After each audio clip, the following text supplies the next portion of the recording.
Let's try to compare management consulting with social impact consulting, because a lot of people, even at an MBA level or at a mid-20 level, kind of go through that conundrum. To be completely honest, it's got better pay than if you would work in an NGO. Many of the students watching this podcast might be actually from school and they get all of these conundrums, which is a good degree, which is not, and how do you really go about selecting your specialization when it comes to undergrad college. Given that we are from a small town, everything seems like a reach. Everything seems like, oh my god, what is this girl doing? What is this boy doing? For us, a lot of our dreams end at Kolkata. Like that's the maximum we'll go. As a woman, were there days where you felt discriminated at a career level or from the region you came? Hi, welcome to the Shatakshi Show. On this show, I am going to be talking to Laboni, and this podcast is going to be extremely helpful for you if you're looking to build a purposeful career for yourself in social impact, if you are actually coming from a very small city in India such as Bagdogra, and most importantly, if you have ever struggled in life to actually talk in good English. It's a very meaningful and a purposeful podcast for me because I have personally known Laboni first as a student of GGI, and now of course she's a mentor for Global Governance Initiative Fellows as well. Watch till the end so that you get to know about her hacks, how did she pivot from corporate finance to a career in social impact consulting. And of course, feel free to hit on the subscribe and the notification button because I intend to bring many people such as Laboni who have actually pivoted successfully their careers in a lot of covetous career. So with that, let's get started.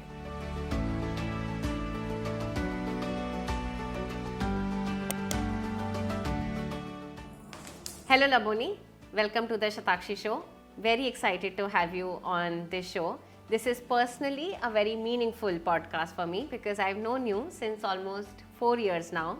From being a student of GGI to now being a mentor at GGI, it's something that I think you have shown drastic improvement on when it comes to having your own journey. Let's start from the start. I would love to understand why did you start with economics at St. Stephen's? The reason why I asked this question, Laboni, many of the students watching this podcast might be actually from school and they get all of these conundrums, which is a good degree, which is not, and how do you really go about selecting your specialization when it comes to undergrad college. So let's start from your college days and then we'll move forward. Over to you. Sure, thanks Shatakshi for having me, and I'm super excited to be here. So on your first question, I think it might be a little counterintuitive, but I never actually really planned to take economics. It just happened to be. So I had never done economics in school, but I was super interested in the subject. What I was really wanting to do was mass communications. And I did get into a mass communications college. However, I think different things like started cropping up. Like, so my parents were like, it's super expensive, mass communications, I don't know if you will get a job, you'll only be a journalist or something in PR, baby, why don't you do something different? And I was hell-bent on not doing engineering. So I think economics then looked like a good option. Of course, it was something that I wasn't very sure. It was a good course, but I wasn't very sure if I would get it. So I had like different options lined up for me. What happened with St. Stephen's was I knew that it was a great college and I knew that economics was one of the best courses that they had to offer. So I took a chance and I went for it. I think just from the outset, the college, the course, the professors, we have an interview for St. Stephen's. So the professors, I think really made me believe that I think there's something here that I could, like, even if I haven't done it before, I could go into it and learn a lot and get jobs beyond like a certain criteria. It could open up a lot of opportunities for me. So that's why I went into it. That was my major reason. But I think now that I look back in hindsight, it was a good decision because I got to learn a lot more things that are still relevant today, beyond even my job. I agree to that because degrees many a times in today's day and age are having sheepskin effect, that you might be a chemical engineer from IIT Delhi, which is good, but eventually if you're working in Bridgespan like you are or BCG, eventually a lot of that education, at least at an application level, might not really come in handy. So, Laboni, which college was this from mass communication, if you could share that as well? Yeah, sure. It was Symbiosis Pune. Got it. Interesting. So, Laboni, you are from Northeast, right? Could you also walk us and go a little bit behind St. Stephen's College as well? What was a dinner table conversation like for you and your family? Do you have an elder sibling or do you have a younger sibling? Did siblings play a role or did your parents play a role? So, let's just try to understand what your childhood was like and what was the entire family construct and what kind of conversations went in your household. Sure. So, I come from this really small town called Bagdogra, near Darjeeling, and compared to cities like Delhi and Bombay, it's like really minuscule. And that way, there were, I think, a lot of pros and cons. My family was quite nuclear. It was like my mother, my father, and my elder brother. And that way, given that we are from a small town, everything seems like a reach. Everything seems like, oh my god, what is this girl doing, what is this boy doing? So that way I'm very lucky, because my brother in our extended family was one of the very few people to have gone outside of the state to study, because for us a lot of our dreams end at Kolkata. Like, that's the maximum we'll go. So I was very lucky to have an elder brother who had that experience of going out of the state to study. So when and he's like 8 years older than me, so he's got, by the time I went through a phase of life, he had already experienced it. So when I was about to apply for colleges, I think I had a lot of great support and insight from my brother. So that was really helpful. In terms of actually dinner table conversations, both my parents weren't very educated, in the sense that both my parents have a bachelor's degree, not beyond that, and they settled for like the jobs they could find. um, like we wouldn't have really intellectual conversations, but I know they were always very invested into my future, my learning. So we would have conversations around school, around college, around what are the other things I could be doing. And although they wouldn't have any lived experience to offer, let's say, oh, I know this person who can give you this advice, because our network wasn't really that I don't know, elite. They were always willing to help. So was my brother. So I think that way, even after coming from a small town, I had like a lot of care invested into my career.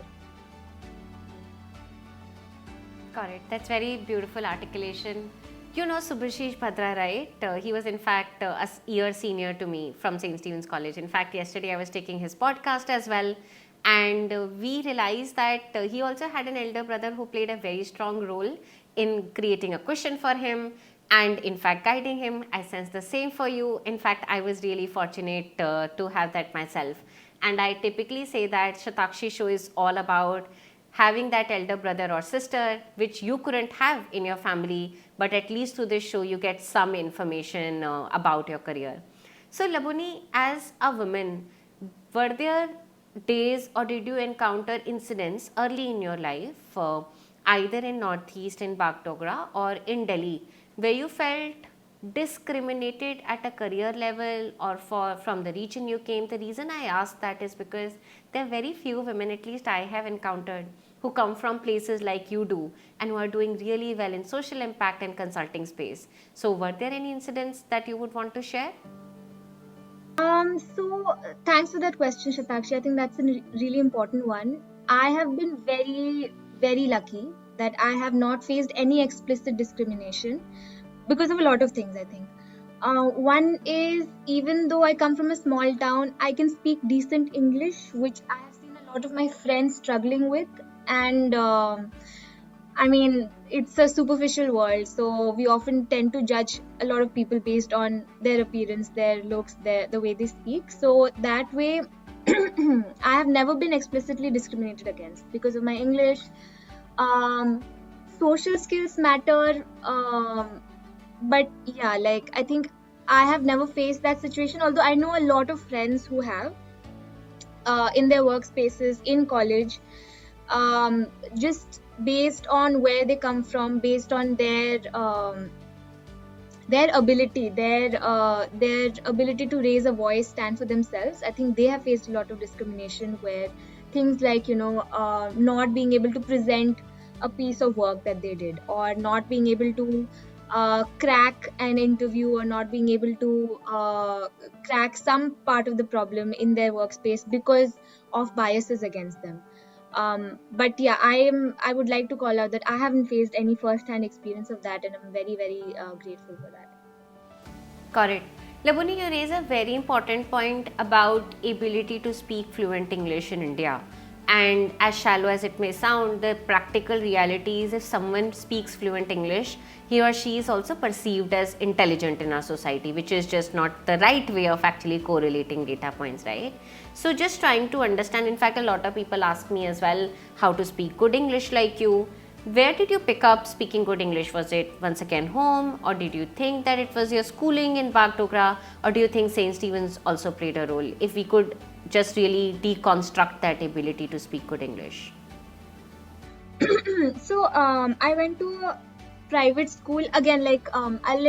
I love to get you an example, a real life example of my brother and I. My By the time I went to school, my family, and compared to the time my brother went to school, my family had improved in financial conditions. So my brother went to a CBSE affiliated Kendra Vidyalaya, while I went to private school. So compared to him, I think the focus on English speaking was a lot more in my school. I also I'm very grateful, but I also happened to do pretty well in studies. So I was pretty serious about my studies. I had all the resources, the privilege, opportunity in my small town to do well in studies. So I think I caught English there, caught up with fluent speaker of English.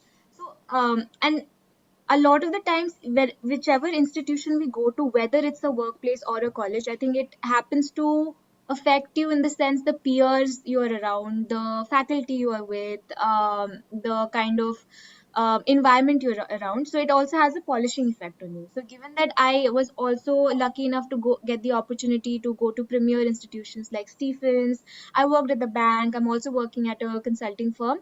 A lot of these things keep you in practice and help you speak English better.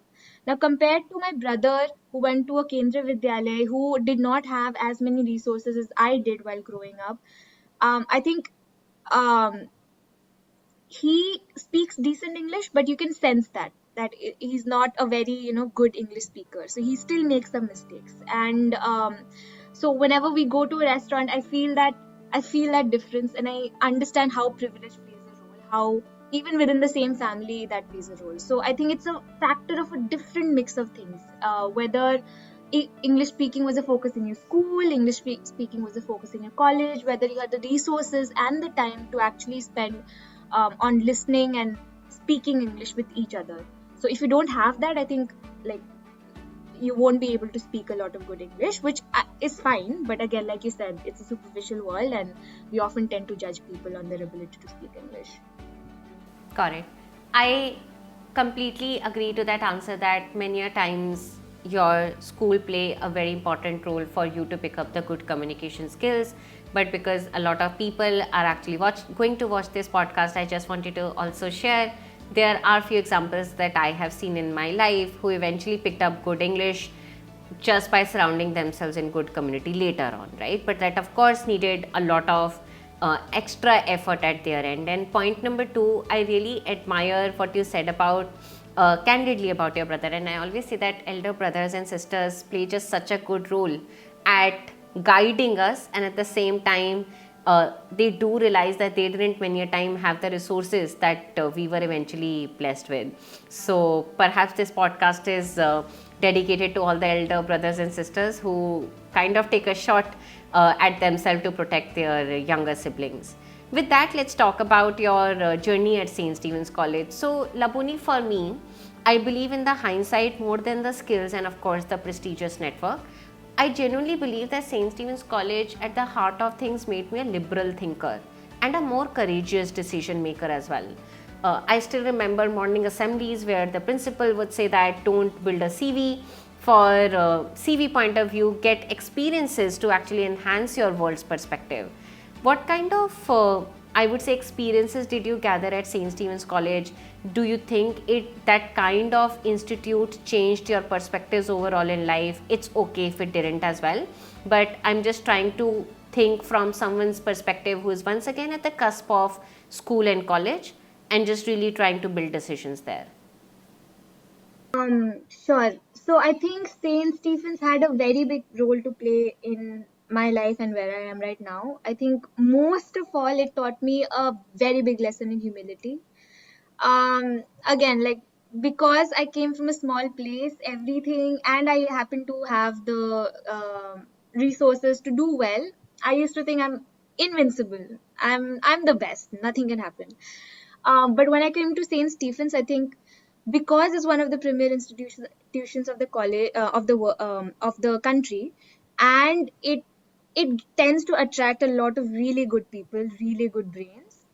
I found myself sitting amongst, like, toppers from different states, toppers from Delhi, really confident, really amazing people. And suddenly I think I was balancing my identity. Like, I'm a topper from my school as well, right?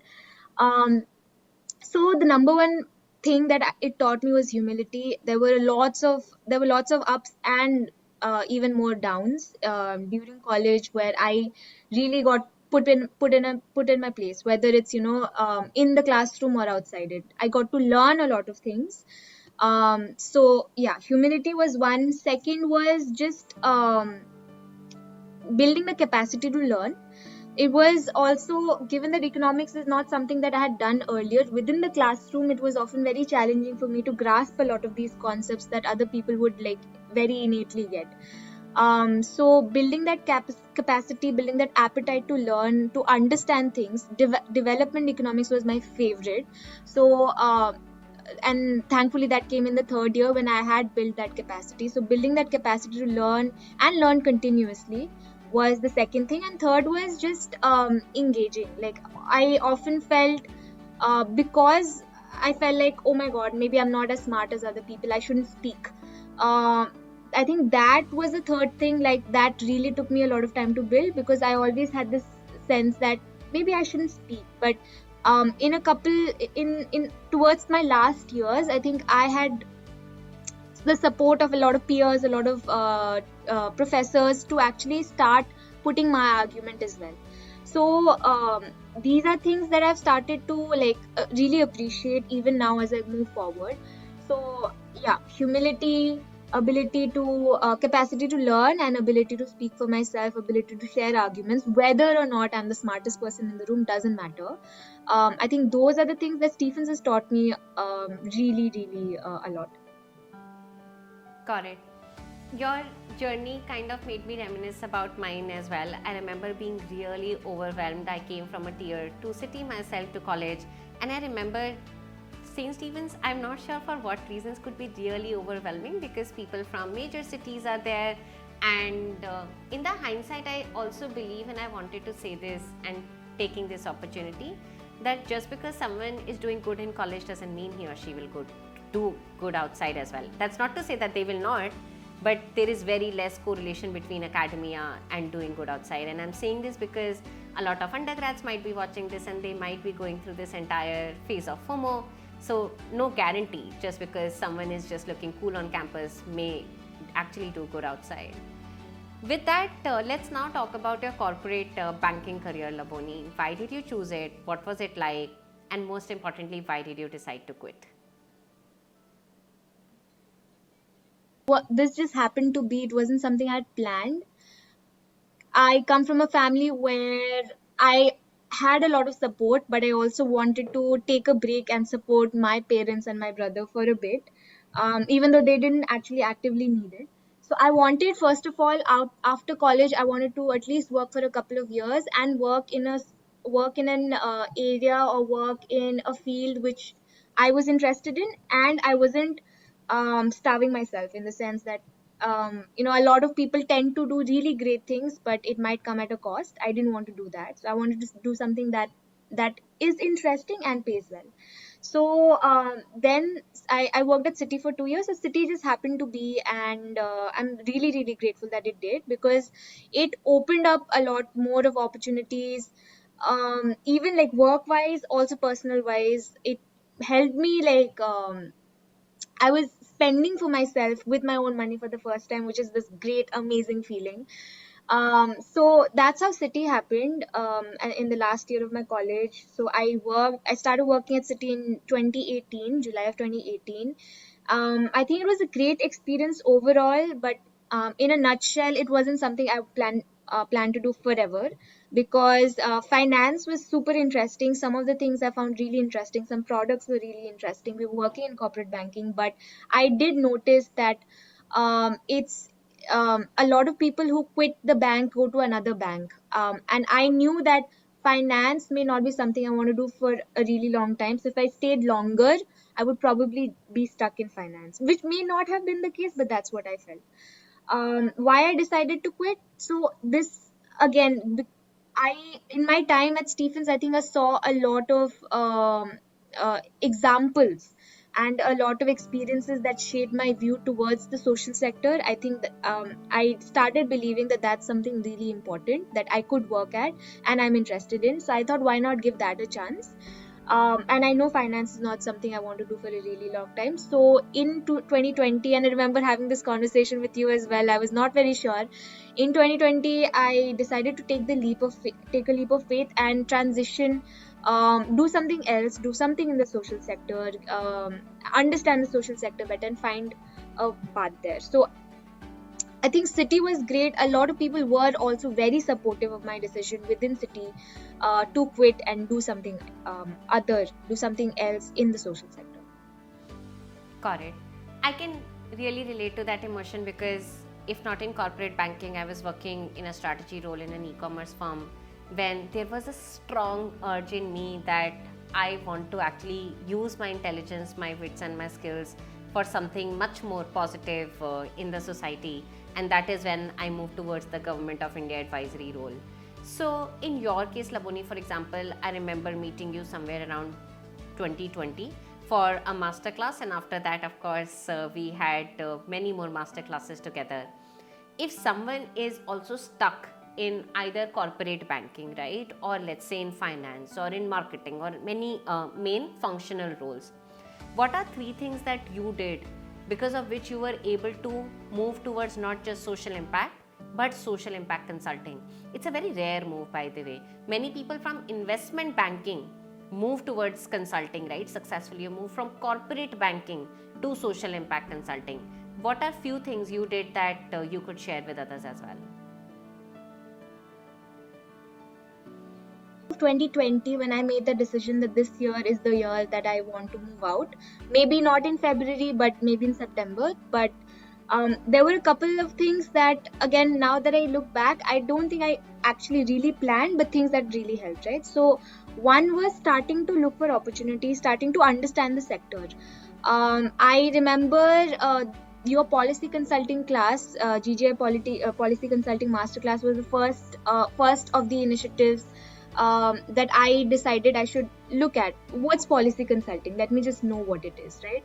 I remember this in one of the classes, I think we had the speaker explain what's the social sector landscape like. So what all, beyond just consulting, what all you could do. So I think that was really really an eye-opener for me, and it could be an eye-opener for a lot of people. So first step is to just get to know the sector. What if I am interested in social sector, what exactly am I interested in? Am I interested in a particular sector? I'm interested in health, I'm interested in education, or am I interested in a particular vertical? Like, am I interested in consulting? Do I want to work in an NGO? Do I want to work in a funder, multilateral, bilateral government?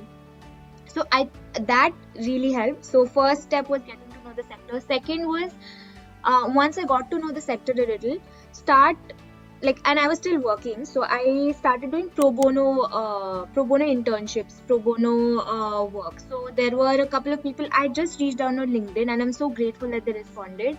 So I started doing these pro bono economics internship in the social sector. So I worked with someone who was working at the World Bank at the time, and we were doing a lot of work around research around gender, research around transport. So I started doing pro bono work, pro bono because I was working at the time, and also because it would be less intensive than a full-fledged internship. So I started doing bits and pieces of pro bono work. Whoever will have me, I'll work, and just because that serves as a lot of like knowledge for me as well. And the third thing I did when I actually decided to quit was just like letting myself go of that comfort, right? So if I would have wanted, I would have stayed there forever and be like, oh no, this is a well paying job, I should just stay in this and continue doing some side stuff. But I made that decision that no, this is it. I'm not going to work here any longer. I don't have that comfort of that pay coming in every month. So I will have to actively look at opportunities in this sector.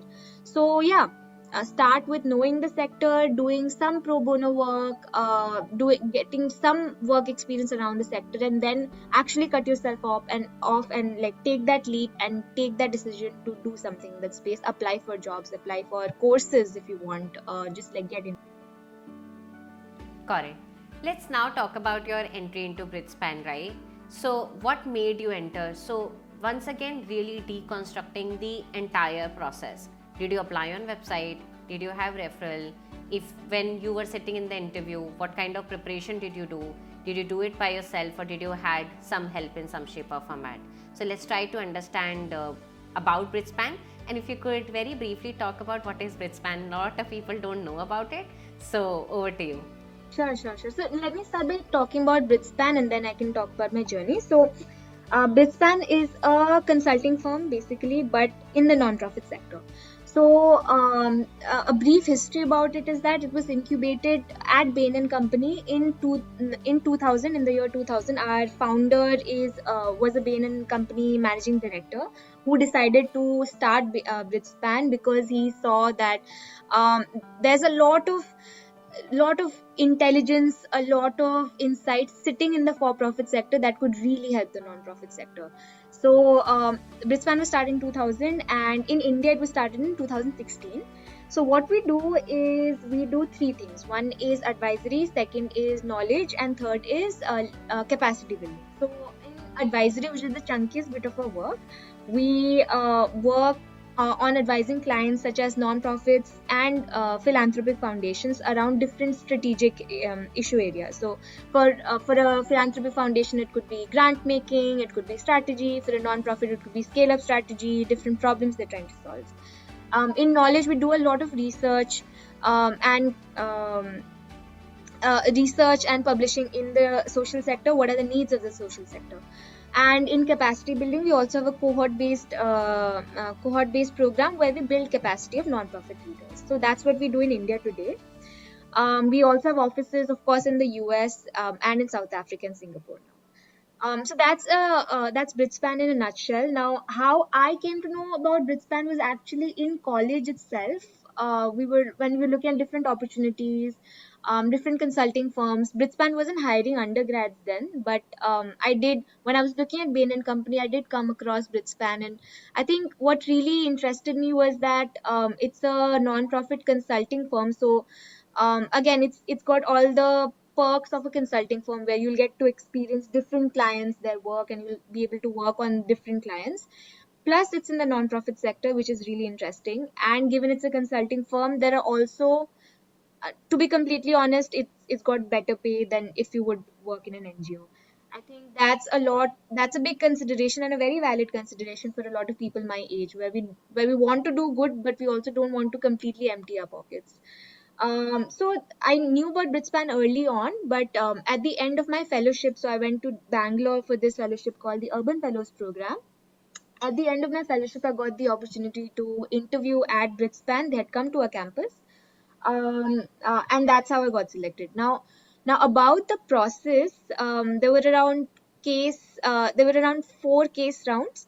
So I had little bit of case study experience from college, but it was mostly around the for-profit sector.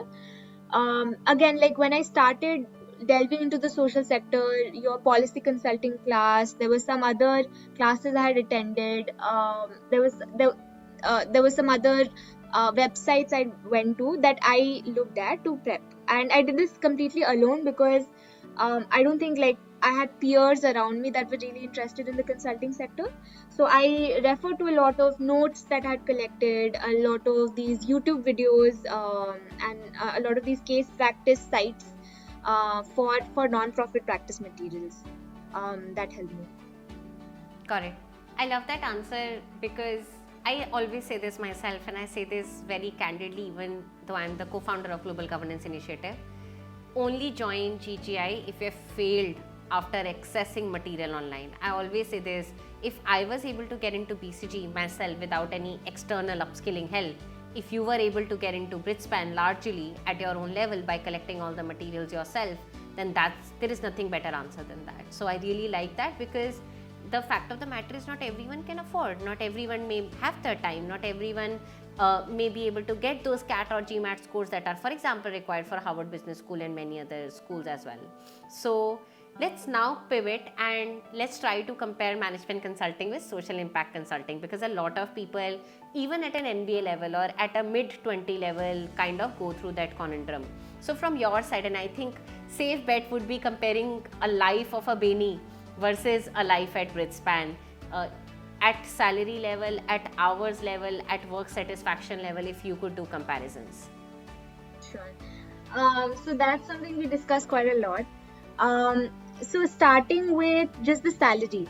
So I think Bridgespan receives a lot of support from Bain. We work out of the Bain office, and the leadership tries to ensure that we are at a parity, at least in the base pay.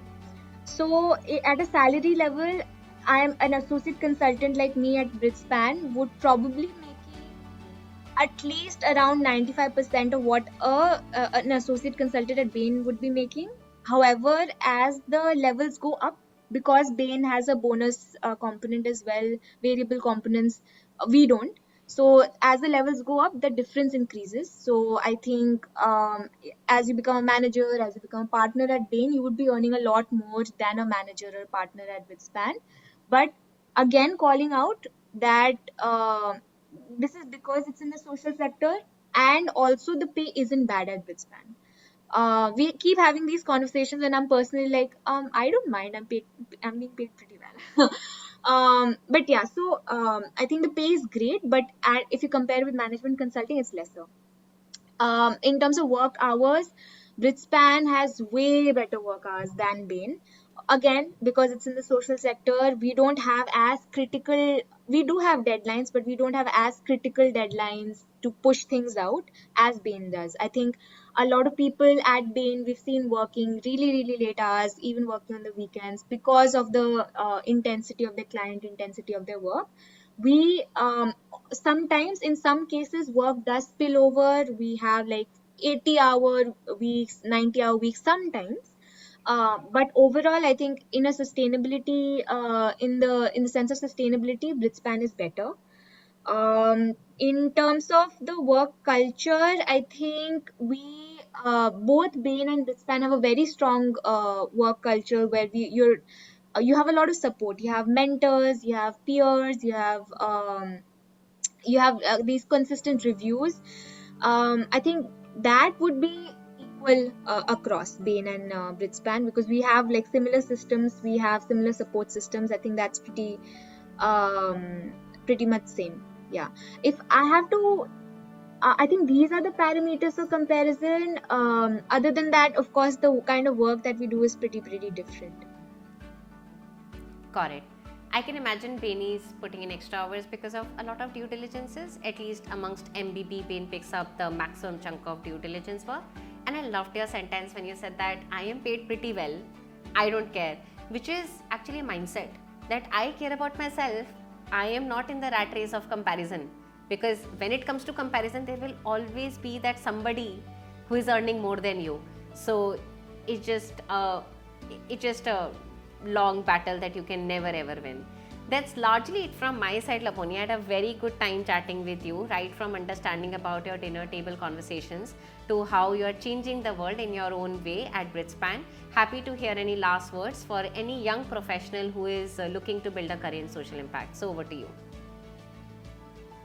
Thanks, Shatakshi, for having me. I think if I was to think of any words of advice, although I myself am pretty early at this stage and I am looking for words of advice from people like you, but if I had to share any words of advice, it would be just think of what you want from it, and be honest to yourself what you want from it. So it could be simple things like I want to build a CV to go to my MBA. That's fine. Just be honest about it, because that will also impact how much you work and how much you give in.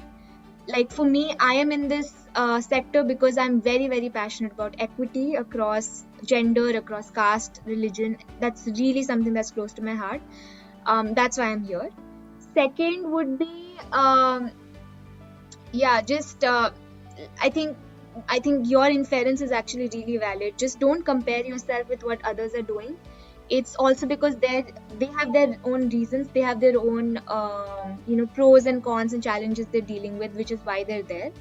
So comparing yourself with somebody who is, let's say, seems to be doing a lot better, has gone to like a really great fancy school, or is doing a really fancy job, would you see yourself doing that job? If not, then it doesn't matter, right? It doesn't comparison really doesn't help. So I think those two things mostly: be true to yourself, why you're in the sector, and be true to what you're doing. Don't compare yourself with others unless you see that, oh, that's something I could be doing. Then why don't you go do it, right? Just those. I think it's also important to consider mental health. For a lot of people our age, I think we tend to get sucked into this rat race, knowingly, unknowingly, and just keep thinking what to do next in our careers. If you are doing something that you really like, and if you are doing something that you feel that you can create impact in, I think that's the best. Nothing better than that. Wow, thank you so much, Laboni, especially for highlighting about mental health. It's a very important, it's a topic that many people witness, but very less people are talking about, especially loneliness overall. I genuinely believe that's the next war that our entire generation will have to struggle with. And yes, that's my time with you on the Shatakshi Show. Thank you so much once again for your time, and of course for being a purposeful and kind mentor for our GJ fellows as well. I've always maintained that the Shatakshi Show is about being the elder brother or the elder sister that you needed guidance from but you never had. I really hope that our candid chats, either with Subhasish Bhadra or Rajan Singh or Laboni, and of course with Ankur Variko, is really helping you to advance your career. And with that, I'm going to bid you goodbye. And I've always said, if you need more help to advance your career and salary, feel free to check out GJ Impact Fellowship Program, where you get mentorship from consultants such as Laboni and many other McKinsey, BCG and Bain mentors, where you actually learn business, public policy and product management in a live and interactive format from the global CEOs. And of course, you join a very talented cohort. And needless to say, we of course come with the employment support as well. I'll see you very much soon. And in the meantime, enjoy your career, enjoy your life, and of course, focus on your mental well-being. Ciao.